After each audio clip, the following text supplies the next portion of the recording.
നമ്മൾ പള്ളിയിൽ പോകുന്നുണ്ടായിരിക്കും, പ്രാർത്ഥിക്കുന്നുണ്ടായിരിക്കും, ഭക്തര ചെയ്യുന്ന എല്ലാ കാര്യങ്ങളും ചെയ്യുന്നുണ്ടായിരിക്കും. എല്ലാം നല്ലതാണ്, നിഷേധിക്കുകയല്ല. പക്ഷെ ഇതൊന്നും ചെയ്യുന്നതിന്, ശ്രദ്ധിച്ചോ, ഇതൊന്നും ചെയ്യുന്നതിന് ആത്മാവ് ഉണരണമെന്ന് നിർബന്ധമില്ല. ഒരു ശീലത്തിന്റെ ഭാഗമായിട്ട് ഇതെല്ലാം ചെയ്യാം. രാവിലെ കട്ടൻ കാപ്പി കുടിച്ചില്ലെങ്കിൽ ഒരു അസ്വസ്ഥത, പത്രം വായിച്ചില്ലേ ഒരു അസ്വസ്ഥത, എന്ന് പറഞ്ഞ പോലെ പള്ളിയിൽ പോയില്ലെങ്കിൽ ഒരു അസ്വസ്ഥത. ഒരു ശീലത്തിന്റെ ഭാഗമായിട്ട് ഇത് വരാം. ഇത് ആത്മാവ് ഉണർന്നതിന്റെ ഭാഗമാവണമെന്ന് ഒരു നിർബന്ധമില്ല. ഭക്തരെന്ന് എണ്ണപ്പെട്ടിരിക്കുന്നവരിൽ നല്ല ശതമാനം ആളുകളുടെയും, ക്ഷമിക്കുക, ആത്മാവ് ഉണർന്നിട്ടില്ല. നമ്മൾ ഇതെല്ലാം ചെയ്യുന്നുണ്ട്. എന്താ, അപ്പനപ്പൂപ്പന്മാരായിട്ട് ഇതെല്ലാം ചെയ്തിരുന്നു, നമ്മൾ കത്തോലിക്കരാണ്, പള്ളി പോകണം, അത് പോകണം, ഞായറാഴ്ച. ഇത് ഒരു പരിധി വരെ ഒരുപാട് കാര്യങ്ങൾ സംഭവിക്കുന്നത് ഒരു പരിശീലനത്തിന്, ഒരു അനുശീലനത്തിന്റെ ഭാഗമായിട്ടാണ്. ഫോർമേഷൻ. ഒരാള് പരിശീലനത്തിന്റെ ഭാഗമായിട്ട് ചെയ്യുന്നതും ആത്മാവിൽ നിന്ന് ചെയ്യുന്നതും രണ്ട് ഇഫക്റ്റ് ആണ് ഉണ്ടാക്കുന്നത്. നിങ്ങൾ പള്ളിയിൽ പോകുന്നതും പരിശുദ്ധ കുർബാനയ്ക്ക് നിൽക്കുന്നതും ഒക്കെ ആത്മാവ് ഉണർന്നതിന്റെ ഭാഗമായിട്ടാണെങ്കിൽ that is a totally different experience. അത് വ്യത്യസ്തമായ ഒരു അനുഭവം. ആത്മാവ് ഉണരണം. ആത്മാവ് ചത്ത് കിടക്കാണ്. ആത്മാവ് ഉണരണം. Quicken my spirit, quicken. ഉണർത്തണം കർത്താവ്, എന്നെ ഒന്ന് ഉണർത്തിത്താ. അപ്പൊ അതുകൊണ്ടല്ലോ, അത് മനുഷ്യൻ എത്ര കുലുക്കി വിളിച്ചാലും, എത്ര കൺവെൻഷൻ പന്തലുകളിൽ, എത്ര വാട്സ് സൗണ്ടിൽ നമ്മൾ സംസാരിച്ചാലും മനുഷ്യന്റെ ആത്മാവ് ഉണർത്താൻ ഒരു മനുഷ്യന്റെയും ശക്തിക്ക് കഴിവില്ല. അത് പരിശുദ്ധാത്മാവ് ഉണർത്തിത്തരണം.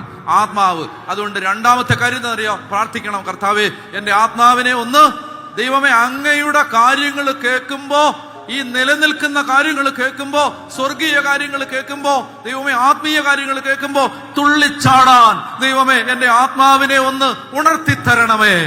മനസ്സിലായോ? കൺവെൻഷൻ പന്തലുകൾക്ക് സംഭവിച്ച ഒരു അപകടം എന്തെന്നറിയാമോ? അത് ഒരു പരിധി വരെ ജഡത്തെ കൊഴിപ്പിച്ചു, ആത്മാവിനെ മൈൻഡ് ചെയ്തില്ല. ഞങ്ങളുടെ കുറ്റമാണ്, വേറെ ആരുടെയും കുറ്റം പറയില്ല, ഞങ്ങളുടെ കുറ്റമാണ്. കേൾവിക്കിമ്പമുള്ള പ്രഭാഷണങ്ങൾ നടന്നു, ആളുകൾക്ക് താല്പര്യമുള്ള വിഷയങ്ങൾ സംസാരിച്ചു. അതുകൊണ്ട് എന്ത് സംഭവിച്ചു?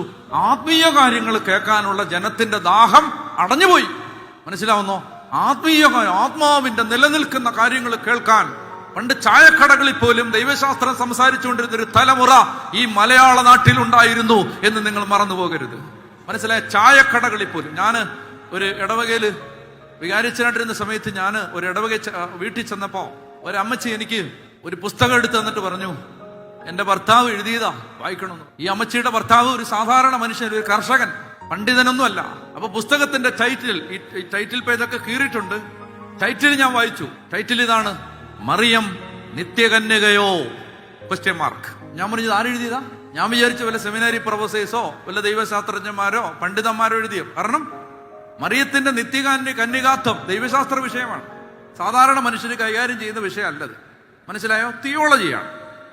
മറിയം നിത്യകന്യകയോ? കാര്യകാരണ സഹിതം അക്കം വിട്ട് 1 2 3 4 5 പാരഗ്രാഫുകളിലായിട്ട് ഇങ്ങനെ എഴുതി ഒരു സാധാരണ കർഷകൻ ഈ ദൈവശാസ്ത്ര വിഷയം ചർച്ച ചെയ്തിരിക്കുന്നു. മനസ്സിലായോ?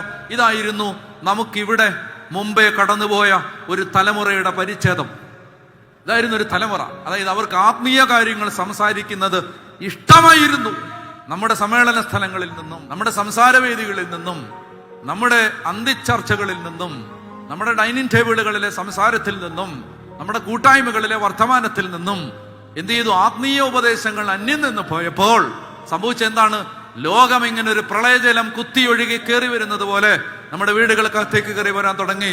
ആത്മീയ കാര്യങ്ങൾ സംസാരിക്കുന്നത് പുതിയ തലമുറയ്ക്ക് ഇഷ്ടമല്ലാതായി മാറി. കാറ്റഗിസം ക്ലാസുകൾക്കും പള്ളിയിലെ സുവിശേഷ പ്രസംഗങ്ങൾക്കും അപ്പുറത്തേക്ക് ദൈവശാസ്ത്ര ചർച്ചകൾ ഇല്ലാതാകുന്നിടത്തൊരു സഭയുടെ ഗൗരവവും അന്തസ്സും നിലവാരവും താണുപോകും. അതിന് അന്തസ്സും നിലവാരവും കെട്ടിടങ്ങൾ ഉയരുന്നതല്ല, സ്ഥാപനങ്ങൾ ഉയരുന്നതല്ല. ഒരു